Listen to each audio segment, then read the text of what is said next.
मित्रों नमस्कार। मैं पंडित ब्रजेश चंद पाठक मनोकामना ज्योतिष चैनल में हाजिर हूँ, प्रस्तुत हूँ आपकी समस्त शंकाओं समाधान के लिए। और आज का जो विषय है, विशेष करके ज़्यादा प्रकाश और संपूर्ण रूप से उस पर प्रकाशित करेंगे हम। वो राशि है वृश्चिक राशि। वृश्चिक राशि की विशेषता, इसका महत्व समझें आप। इसके हर दृष्टिकोण से हम आपको आज बताएंगे, समझाएंगे, बुझाएंगे। आप इसको समझने का प्रयास कीजिए तो आपके लिए जो भी समस्याएं हैं उसका निदान, समाधान, निराकरण होके रहेगा। मैं ये नहीं बोलूँगा कि मेरा सबसे हटके होता है कि सबसे सटके होता है। आप पूरी वीडियो सुनने के बाद अपने आप समझ जाएंगे कि मनोकामना ज्योतिष चैनल के द्वारा आपको क्या बताया जाता है, क्या विधि, क्या तरीका है। और बिल्कुल आपको वस्तु स्थिति से अवगत कराने का हमारा प्रयास होता है। वृश्चिक राशि जल तत्व की राशि है और वृश्चिक राशि वालों के लिए मकान उत्तर दिशा का ज़्यादा सुटेबल होता है, उत्तम माना गया है। वृश्चिक मतलब बिच्छू। आप जानते हैं वृश्चिक राशि वालों का स्वभाव ऐसा होता है, देखने में तो कठोर लगते हैं ये, लेकिन अंदर से बहुत कोमल, भावुक, बहुत ही सेंसिटिव होते हैं ये। लेकिन ज़रूरत पड़ने पर ये अच्छों को अपने चपेट में लेकर उसको परास्त कर ही देते हैं। क्योंकि आप देखते हैं बिच्छू अपने बचाव के लिए पूंछ में विष रखता है और डंक मारता है, लोगों की क्या हालत होती है आप देखते हैं। कहा गया है कि 12 राशियों में सबसे पावरफुल सिंह राशि, सिंह राशि को कोई टक्कर नहीं दे सकता है। और ऐसा भी ज्योतिष शास्त्र में वर्णन आया कि सिंह राशि को कोई टक्कर दे सकता है तो वो एक राशि है वृश्चिक राशि। वृश्चिक राशि अपनी कूटनीति के कारण सिंह राशि वालों को परास्त करते देखा गया है। क्योंकि सिंह राशि वाले बिल्कुल स्पर्शवादिता को पसंद करते हैं, बिल्कुल क्लैरिटी रहती है इनमें, ये दुराव छुपाव इधर का उधर नहीं करते हैं। लेकिन वृश्चिक राशि वाले कूटनीतिज्ञ और खराब के लिए बहुत खराब भी बन जाते हैं, अच्छे के लिए बहुत अच्छे भी हो जाते हैं। इनसे मित्रता, जिसकी इनकी मित्रता निभती है उसके लिए जान देने को भी हाजिर होते हैं। जिससे इनके शत्रुता होती है उस शत्रु को जीवन पर्यंत ये चैन से जीने देने की कोशिश नहीं करते हैं। कुछ न कुछ उनको विघ्न बाधा जीवन पर्यंत करते रहते हैं। मित्रों, तो वृश्चिक राशि के बारे में मैं बताया आपको, जैसे कोई आपको टोटका बता देते हैं। आजकल टोटका की भी बाढ़ आ गई, लेकिन टोटका कैसा है, वो कितना प्रभाव देता है, किस तरह का प्रभाव देता है, उसके लिए भी छोटी सी बात हमारी आप सुने। अब जैसे किसी के राजा के घर में कोई मिस्त्री गया, घंटे 2 घंटे के लिए उसे एसी युक्त और हर ऐश्वर्य वैभव से परिपूर्ण घर में 2 घंटे बिताता है, फिर अपना झोला झपटा लेके निकल जाता है। उसी तरह से टोटका तात्कालिक प्रभाव के लिए है कि अचानक आप यात्रा कर रहे हैं और कुछ कर रहे हैं, जहाँ पर आपकी पूजा पाठ की कोई व्यवस्था नहीं है, तो कुछ न कुछ टोटका कर लो तो कुछ न कुछ राहत मिलेगी। लेकिन टोटका अस्थाई निराकरण कदापि नहीं हो सकता। अस्थाई निराकरण आपकी जन्म कुंडली से ही, व्यक्तिगत कुंडली आप दिखाकर पूर्ण रूप से अवगत हो सकते हैं। एक कुंडली से सिर्फ आपकी ही बात नहीं बताई जाएगी, सिर्फ आपकी ही कुंडली से आपके संपूर्ण परिवार की भी बात बताई जाएगी। सिर्फ संपूर्ण परिवार की ही बात नहीं, आपके पूरे खानदान की बात बताई जाएगी। सिर्फ आपके खानदान के ही नहीं, आपके मामेरे घर, जहाँ से आप पत्नी लाए हैं, धर्म पत्नी का घर, वहाँ की भी पूरी बातों को आप बताई जा सकती है। मित्रों, कुंडली को ऐसे ही साधारण ना समझे।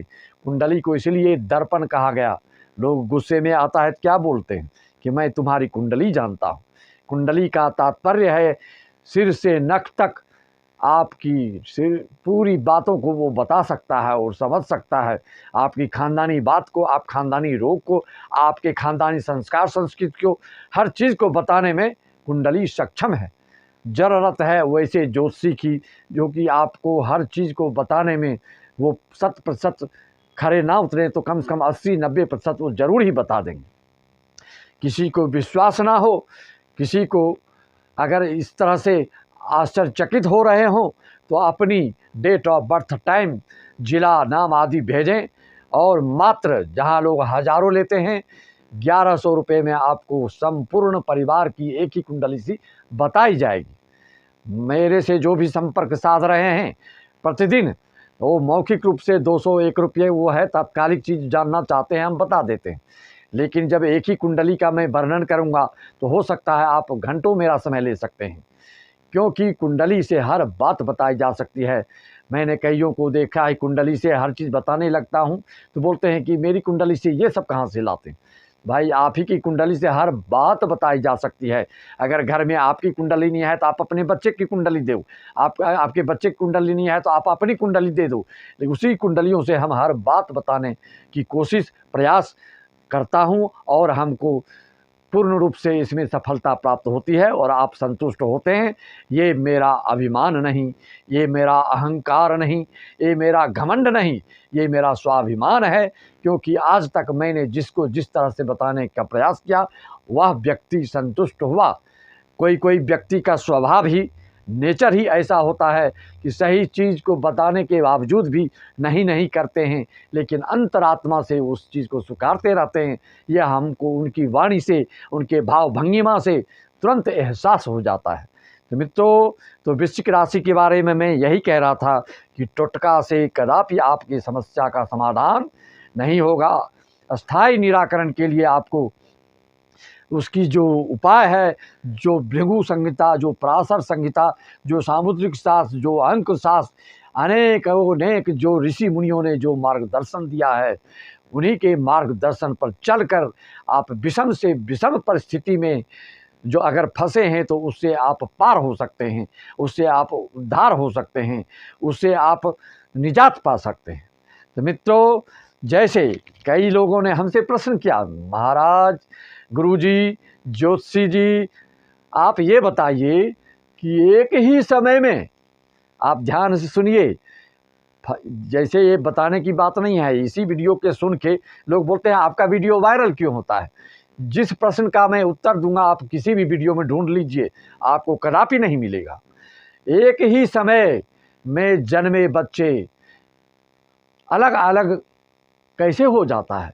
एक ही समय के, एक ही मिनट, एक एक सेकंड का दो बच्चे की कुंडली लीजिए, कोई राजा बनता है, कोई भिखारी, कोई अधिकारी, कोई कुछ बनता है, कोई कुछ बनता है। इसको कैसे समझ सकते हैं आप? छोटी सी बातों में हम आपको समझाने का प्रयास करते हैं, आप समझें, औरों को भी समझाएं। जो ज्योतिष विद्या पर उंगली उठाता है, जो इनके ऊपर लांछन लगाता है, ऐसे मूर्ख, ऐसे मूढ़, ऐसे निरक्षर ही कहा जाए, पढ़ लिख के जो लोग बोलते हैं बेवकूफ़, ऐसे लोगों को ही कहते हैं। जिसकी यश कीर्ति पूरे दुनिया में फैल जाती हो तो अपने आप को भगवान ही समझने लगता है। किसी का नाम मैं नहीं लूँगा, लेकिन आप सब जानते हैं कि ज़्यादा ऊंचाइयों को प्राप्त करने से लोग अंधे हो जाते हैं और अपने को भगवान साबित करने लगते हैं। लेकिन ऐसे व्यक्तियों के लिए यह भी कहा गया है, 2-4 दिन की चांदनी फिर अंधेरी रात, उसको पुनः फिर उस दुर्गति को भोगना ही पड़ता है। वो चाहे विद्या के अनेक विधियां हैं, आप जानते हैं, तांत्रिक लोगों को भी आपने एक से एक गिरते हुए, उत्थान करते हुए, पतन होते हुए देर नहीं लगती। तो आप, हमारा यही आपके लिए सलाह है और आपके लिए सुझाव है, आपके लिए मार्गदर्शन है कि जब भी करें वो सात्विक, सनातन, धार्मिक पद्धति से ही किसी चीज़ की प्राप्ति करें। कभी भी दुश्मन को भी आप ये ना सोचें कि वो मर जाए और वो कुछ उसकी सर्वनाश उसका हो जाए और उसका तहस नहस हो जाए। ऐसा सोचने से आपका कल्याण नहीं होगा। जितना आप सोचेंगे दूसरे के बारे में कि खराब हो, उतना ही वो आपके मन को भी व्यथित करेगा, बेचैन करेगा, व्याकुल करेगा। जो आपसे जलता है उसको जलने दीजिए। तीली माचिस निकालते हैं जलाने के लिए, पहले स्वयं जल जाता है। इसलिए ईर्ष्या, द्वेष कदापि ना रखें। आप अपने मन को निर्मल रखें। निर्मल मन रखने वाले को ही भगवान का आशीर्वाद और उनकी कृपा प्राप्त होती है। इसके लिए सबसे पहले आपको क्या करना होगा? कुंडली के लाखों दोष का निराकरण जप अनुष्ठान पूजा करा लें। कई लोग हमको कहते हैं महाराज मैंने काल सर्प दोष करा लिया, मैंने पितृ दोष की शांति करा ली, मैंने स्त्री ऋण की शांति करा ली, फिर भी हमको फल नहीं मिलता है। भाई आप देखो अपनी कुंडली में, और अपनी कुंडली में आपको नहीं दिखता है तो हमसे दिखाओ और हम आपको उसको स्पष्ट करेंगे दर्पण के जैसे। एक ही कुंडली, एक ही मनुष्य है, सबकी कुंडलियां अलग अलग क्यों होती है? किसी में शनि खराब, किसी में गुरु खराब, किसी में बुध खराब, किसी में शुक्र खराब, ऐसा क्यों होता है? इस पर आपने कभी ध्यान दिया? ऐसा इसलिए होता है कि पूर्व जन्म में आपने जैसा जैसा कुकर्म या सुकर्म या धर्म या पाप पुण्य जो भी किया वो आपकी कुंडली में सब लपेट के, आज कुंडली के मतलब क्या, लपेटा हुआ, उसको सुलझाने वाले ही उसको प्रकाशित करके आपको सामने रख देते हैं। फिर आप देखते हैं कि हमसे क्या क्या गलतियां होंगी। आपकी कुंडलियों से मैं क्यों कहता हूं कि पूरे परिवार की बात बता सकता हूं? हो सकता है आपकी गलती ना हो, आप सही हैं, आप कर्तव्यनिष्ठ हैं, आप धार्मिक हैं, आप सात्विक हैं, लेकिन आपके पूर्वजों ने जो पाप किया वह भी आपको भोगना पड़ेगा। क्योंकि ग्रंथों में लिखा है, तुलसी बाबा ने लिखा है ना कि बाढ़ई पुत्र पिता निज धर्मा, जब तक पिता पुण्यात्मा नहीं होगा तो पुत्रों की वृद्धि नहीं होगी, उन्नति नहीं होगी, तरक्की नहीं होगी, उत्थान नहीं होगा। इसलिए आप अगर जानना चाहते हैं आपका शनि खराब क्यों है, तो शनि से संबंधित पूर्व जन्म में आपने पाप किया। गुरु आपका क्यों खराब है? पूर्व जन्म में आपने श्रेष्ठों से गलत व्यवहार किया, गलत कुछ कांड किया, इसलिए गुरु आपकी कुंडली में खराब होते हैं। चंद्र आपका क्यों खराब होता है? तो पिछले जन्म में आप स्त्री लोगों से कोई गलत कार्य करते हैं, इसलिए चंद्र आपका खराब होता है। आपका सूर्य खराब क्यों होता है? अपने पिता को या दादा को जो प्रताड़ित करता है, जो पीड़ित करता है, उनकी जो हाय लेता है, तो उसका सूर्य आपको कुंडली में पीड़ित दिखेगा। कहने का तात्पर्य, जो ग्रह जिस चीज़ से संबंधित है और उस ग्रह से संबंधित अगर आपने पिछले जन्म में पाप किया तो वही त्रुटियाँ, वही पाप पीड़ित ग्रह आपकी कुंडली में आते हैं। तो उस चीज़ को आपको सुधारना चाहिए, ना कि आप सिर्फ शांति करा लेंगे, बोलेंगे महाराज जी हमको कोई शांति नहीं मिल रही है। शांति आपको तभी मिल सकती है जबकि योग्य पंडितों से आप शांति कराओगे। सिर्फ धोती कुर्ता देखकर आप बोलोगे पंडित जी से करा लिए, ऐसा आप जवाब देते हैं हमको, लेकिन हम वहीं पर आप बोलते हैं कि कर्म कांड की ये विशेषता है और उसका नियम है कि जब तक विधि विधान से नहीं करेंगे आपको कोई पुण्य, कोई शांति, कोई सुधार नहीं होने वाला है। आप देखते हैं बड़े बड़े जो इंटरनेशनल लेवल के अपने कथाकार हैं, सनातन धर्म के, जो भागवत करते हैं, मैं भी करता हूं, हमसे भी करा सकते हैं, तो उसमें क्या कहते हैं वो, अगर कोई तंबाकू खाता है, कोई बीड़ी सिगरेट पीता है, वो पंडित भी है, तो ऐसे पंडितों से आप अगर जप कराओगे, अनुष्ठान कराओगे, तो आपको बिल्कुल फल नहीं मिलेगा। यहाँ तक कि शास्त्रों में कहा गया कि जो तंबाकू खाता है, जो पंडित इधर उधर की चीज़ों को खाता है, 420 गुटखा क्या क्या आ गया, भगवान हमको नाम भी नहीं मालूम, तो उस ऐसे लेने वालों को दान जो देते हैं, जो दान दाता हैं, वो भी नरकगामी होता है। और आपको हम क्या बता सकते हैं? तो हमेशा कोशिश कीजिए, देखिए जही पर जही के सत्य सनेहु, सोते ही मिले ही न कछु संदेहु। अगर आप चाहेंगे कि सही पंडितों से, सही आचरण वाले से, चरित्रवान पंडितों से हम ये अनुष्ठान उसका कराएं और हमको समाधान मिले, तो आपको ज़रूर मिलेगा। ज़्यादा से ज़्यादा आप शेयर, लाइक, सब्सक्राइब कीजिए जन कल्याण के भाव से। परहित सरिस धर्म नहीं भाई, पर पीड़ा सम नहीं अदमाई। जितना उपकार का काम करेंगे, मान लीजिए आपके घर, आपकी कुंडली में गुरु पीड़ित है, मैं कहता हूँ आपको किसी शांति की आवश्यकता नहीं है, लेकिन उसके लिए आपको कुछ झुकना पड़ेगा, विनम्रता दिखानी होगी, आपकी उदंडता को त्यागना होगा, आपको अभिमान को त्यागना होगा, आपको अहंकार को छोड़ना होगा। आप अपने घर में ही जो आपके श्रेष्ठ जन हैं उनकी प्रति श्रद्धा रख के देखो, उनकी सेवा शुश्रूषा करके देखो। आपसे श्रेष्ठ जो पंडित है, जो ब्राह्मण हैं, जो योग्य है, उनकी सेवा शुश्रूषा करके रखो। ऐसा कहा गया है शास्त्रों में, ज्योतिष शास्त्रों में, हर शास्त्र में ऐसा वर्णन है कि अगर गुरु का दोष है आपकी कुंडली में, तो आप श्रेष्ठ जन को, संत महात्मा, योग्य ब्राह्मण को दान पुण्य देकर जरूरी नहीं है, अगर सक्षम नहीं है तो बिना दान पुण्य, बिना शांति के भी उनकी सेवा शुश्रूषा से आप प्राप्त कर सकते हैं। आपके पास समय नहीं है वो अलग बात है, आपकी वैसी भावना नहीं हो सकती है वो अलग बात है, लेकिन ऐसा विधान है। लोग झुकना नहीं चाहते, लेकिन संत शांति करा देते हैं, लेकिन आचरण को शुद्ध नहीं कर सकते, चरित्र को सही नहीं कर सकते, इसीलिए फल में न्यूनता आती है। शनि से संबंधित दोष क्यों है? पिछले जन्म में आपने किसी गरीब को, निरुपाय को, निरीह दीनहीन व्यक्ति को आपने सताया है, इसलिए शनि आपका गलत होके इस जन्म में आपकी कुंडली में बैठे हैं और वो आपको न्याय करके जाएंगे। वो आपको दूध का दूध, पानी का पानी करके ही जाएंगे। या आप मत सोचिए कि हम पाप करते रहें और इधर पुण्य से हम इस पाप को शमन कर लेंगे। हर शास्त्रों में ऐसा वर्णन आया है कि आप पाप करके, पुण्य करके उसको ख़त्म नहीं कर सकते, उसको समाप्त नहीं कर सकते। ऐसी भूल भुलैया में आप कदापि ना पड़ें। जो ऐसा सोच कर पुण्य करता है कि हम पाप करेंगे कट जाएगा, तो उसको बोलते हैं अकाट्य पाप होता है, उस पाप का प्रायश्चित भी नहीं होता है। तुम लाखों को शोषण करो, ज़बरदस्ती खून खींचो और उसके बाद तुम सोचोगे थोड़ा सा हम रामायण करा लें, भागवत करा लें तो हम उद्धार हो जाएंगे और हम मुक्त हो जाएंगे, हमारे वंश में कोई दोष नहीं रहेगा। ऐसा नहीं होता है। जो भी आपको अनुभव हो रहा है अपने वंश कुल और व्यक्तिगत रूप से, क्या क्या आप दिन भर में गलतियां करते हैं, क्या नहीं करते हैं। आजकल तो इसमें लव मैरिज के लिए भी लोग सही सलाह देते हुए देख रहे जा रहे हैं ज्योतिषियों के मामले। जो गलत है उसको कभी भी कोई सत्य कर ही नहीं सकता है। जिस चीज़ से संबंधित आप जितनी गलतियां करेंगे उतना आपको भोगना पड़ेगा।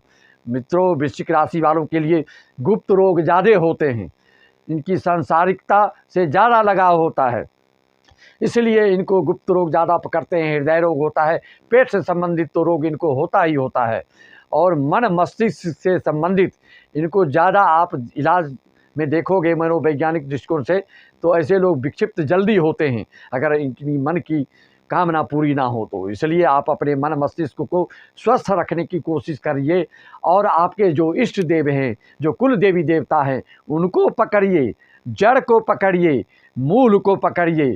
शाखा प्रशाखा जाने से कोई फायदा नहीं होगा। इसलिए हम आपको बता रहे हैं वृश्चिक राशि वालों को ढैया भी चल रहा है और आपकी जो शनि हैं पराक्रम भाव से मकर राशि से कुंभ राशि में 17 जनवरी को प्रवेश कर रहे हैं। मित्रों, सावधान होकर सुनो, सबकी वीडियो में सुन लेना, मेरे वीडियो के माध्यम से सुनो। जिसका जैसा जो फल होगा आप कमेंट कर में कहीं अवश्य हमको अवगत कराएं, इससे हम आपको और अधिक से अधिक और स्पष्ट रूप से हम मार्गदर्शन आपको देते जाएंगे। चतुर्थ भाव में आपका शनि कुंभ का है वृश्चिक राशि वालों के लिए, तो आप जानते हैं गुरु हंस योग बनाता है, शनि सस योग बनाता है, मंगल रोचक योग बनाता है, बुध भद्र योग बनाता है। तो ऐसे योग अगर गोचर में आपका योग कारक ग्रह है तो उसमें शुभ फल में वृद्धि हो जाती है और आपको लाजवाब फल देते हैं, आशातीत सफलता मिलती है। तो मित्रों, चतुर्थ भाव में आपके कुंभ के शनि जो हैं वो वहाँ से दृष्टि डाल रहे हैं षष्ठम भाव में। षष्ठम भाव में पहले से मेष राशि में आपके राहु बैठे हैं, तो यह क्या करेंगे आपके लिए? शनि की दृष्टि और षष्ठम भाव में राहु पहले से बैठे हुए हैं और 22 अप्रैल को आप जानते हैं कि गुरु भी आपके षष्ठम भाव मेष राशि में आ जाएंगे, तो गुरु चंडाल योग बनेगा। जब तक गुरु चंडाल योग नहीं बन रहा है तब तक के लिए आपका समय उत्तम जाएगा। मित्रों, उसमें ज़्यादा से ज़्यादा प्रयास कीजिए और आपकी कुंडली में कुल देवी देवता अपने इष्ट देव को समझो। नहीं जानते हो, भूल गए हो तो संपर्क साध के हमसे पता करो कौन क्या है। कई लोग आजकल अपना इष्ट देव भूल रहे हैं, कोई अपना गोत्र भूल रहा है। इन सब चीज़ों को भूलने से आगे का वंश बहुत बिगड़ सकता है, वंशों में विकृति आ सकती है, इसलिए इस पर ध्यान दिया कीजिए। तृतीय दृष्टि आपके षष्ठम में, षष्ठम भाव आप जानते हैं रोग रिपुन भाव का है, शत्रु का, रोग का, रिपु का। तो इसमें क्या है, शत्रुता जो होगी जिससे आपको मैं यहाँ पर थोड़ा सा दिमाग को खोलने की मैं कोशिश करना चाहता हूँ। सब लोग बोलते हैं आपको कि षष्ठम भाव में शनि दृष्टि डाल रहा है तो आप शत्रु पर विजय प्राप्त करेंगे। यह एक शत्रुहंता योग होता है। 2 कुंडली वाले आए मेरे पास, दोनों में शत्रुहंता योग है, दोनों के षष्ठम भाव में शनि बैठा है और दोनों की लड़ाई मुकदमा चल रही है किसी विषय को लेकर। क्या आप बता सकते हैं दोनों में कौन जीतेगा? देखिए, मैं विषय को ज़्यादा आगे नहीं बढ़ाऊंगा, लेकिन प्रश्न को ऐसा आपके मन में दे सकता हूं कि इसका रिजल्ट क्या होगा, वो कैसे बताएंगे। तो ऐसी स्थिति में लोग निरुत्तर हो जाते हैं। लेकिन ऐसी भी स्थितियां आपके पास आती है तो आप हमसे संपर्क करके समाधान पा सकते हैं। मित्रों, जनवरी से अप्रैल तक आपका समय अच्छा है। अप्रैल के बाद जब गुरु चंडाल योग बनेगा षष्ठम भाव में, तो ना आप शत्रु को समझ पाएंगे, शत्रु से कैसे निजात पाना है उस उधैर्यपूर्ण में रहेंगे। कोर्ट कचहरी की बात चल रही है तो उस उधैर्यपूर्ण में रहेंगे कि कैसे इसको हम करें कि हम सफल हो जाएं। आपको रास्ता दिखेगा नहीं, दिग्भ्रमित होते रहेंगे किसी न किसी हस्तक्षेप के कारण, या स्वयं के मनोमस्तिष्क के कारण, या स्वयं की विचारधारा के कारण, या स्वयं के संगत कुसंग के कारण कुछ न कुछ विकृतियाँ आपको इसमें आती रहेंगी। और यहाँ से दृष्टि आपको द्वादश भाव पर पड़ रहा है, तो जिनके लिए सही ग्रह गोचर बैठा है आपके लिए, तो विदेश से लाभ हो सकता है। और कुसंग से जो गलत कार्य में संलग्न हैं तो कुसंग से आपको हानि भी हो सकती है। पशु से आपको चोट के योग भी दे सकते हैं, कई तरह के योग हो सकते हैं, नींद में अभाव भी हो सकता है, और गलत लोगों से आपका संपर्क भी हो सकता है। तो यहाँ से आपकी शनि की दृष्टि जो है वो 10वीं दृष्टि इनकी लग्न पे पड़ रही है, जहाँ पर नीच की राशि के चंद्र हैं, तो उस पर दृष्टि डालने से शनि का आप डिप्रेशन में आ सकते हैं, आपको टेंशन हो सकता है, आपको चिंता हो सकती है। इस चिंता से मुक्ति पाने के लिए आप क्या कर सकते हैं वह भी आपको हम बताएंगे। आप उसके लिए आपको संपर्क करना पड़ेगा मित्रों। इस तरह से मैं आपको ये बता रहा था कि एक ही डेट में बच्चा पैदा लेने वाले अलग कैसे हो जाते हैं, तो उसके रखरखाव के ऊपर निर्भर करता है। एक ही टमाटर का बीज है, 10 जगह उगाओ, 10 जगह अलग अलग रूप में क्यों होता है? तो बच्चा एक ही डेट में पैदा हुआ, लेकिन उसके पालनकर्ता कौन हैं, उसके अभिभावक कौन हैं, उसके नेतृत्व करने वाले कौन हैं, उनके जीवन का मार्गदर्शन देने वाले कौन हैं, उसके ऊपर भी निर्भर करता है। सिर्फ एक ही समय, एक ही डेट से कोई फर्क नहीं पड़ेगा। इसके विस्तार में मैं नहीं जाऊंगा। तो वृश्चिक राशि वालों के लिए मैं जो बताया और आपको समझाया, उस चीज़ को समझने का प्रयास कीजिए। तो उसके बाद जो है अप्रैल के बाद आपको बहुत ही थोड़ा झेलना पड़ सकता है। वो मतलब माइनस प्लस जीवन में आपको 29 मार्च 2025 तक चलते रहेगा, 2.5 साल तक। इससे निजात पाने के लिए, इससे मुक्ति पाने के लिए, इसके निराकरण के लिए आप हमसे अपनी कुंडली का विश्लेषण या पूर्ण रूप से समाधान चाहते हैं, मौखिक रूप से तुरंत जवाब चाहते हैं, तो मात्र 201 में, जो कि लोग आप जानते हैं हज़ारों लेते हैं, लेकिन हम 201 में ही आपको पूर्ण रूप से मुख्य बातों से अवगत करा देंगे। विशेष समय आपको लेना है, घंटों समय लेना है, तो 1100 रुपये फ़ोन पे करके आप संपर्क करेंगे, अपना डेट ऑफ बर्थ टाइम दे देंगे, और घंटे 2 घंटे के बाद आप अपनी पूरी जीवनी, अपना पूरी खानदान, आप भाई से संबंधित हो कि बहन संबंधित हो कि पत्नी से संबंधित हो, जिस चीज़ से संबंधित हो, रोग व्याधि से संबंधित हो, शिक्षा से संबंधित हो, जिस चीज़ की आपको जानकारी चाहिए वो जानकारी मैं आपको दूंगा। और ये संतुष्ट करने की हमारी जिम्मेदारी, ये मैं आपको वचन देता हूँ। ज़्यादा ना बोलकर आप ज़्यादा इसको शेयर, सब्सक्राइब और बेल आइकन अवश्य दबाएं कि आपको अच्छी से अच्छी वीडियो, आपके मनो मस्तिष्क के ताला को खोलने वाले वीडियो आपको मिलते रहेंगे। जय हिंद, जय।